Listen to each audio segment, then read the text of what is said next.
Ayan, so kitang-kita, namumuti na po yung gilid. Okay, sa salamin. Ito yung ating rubber dito. Gagawin natin, lalagyan natin ng restorer. Okay. So, katulad nito, kumpara dito, umitim na ito. Nawala na yung pagkaputi-puti niya, guys. Okay. Yan. Okay, so spray lang ng konti. Yan, then apply. Okay.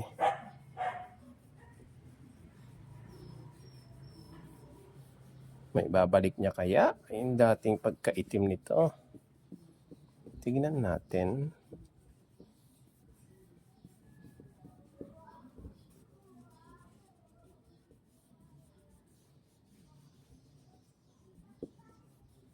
Yun.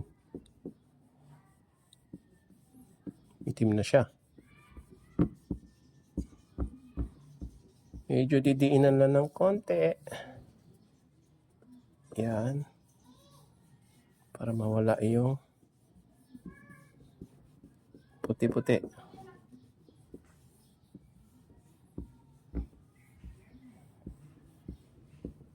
Okay, so ulit pa, dumi. Tingnan natin.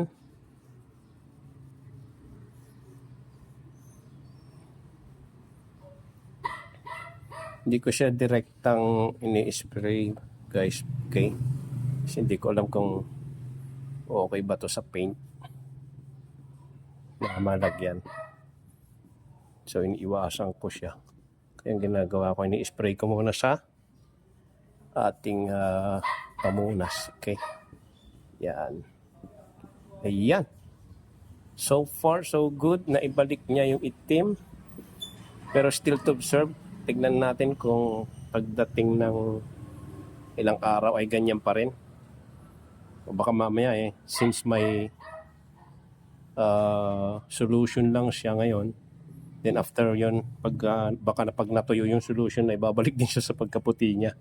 Okay? So yan. Bumalik. Yung pagkaitim niya, guys. Nawala yung pagkaputi niya. Pagkamantsa ng puti. Yan. Okay?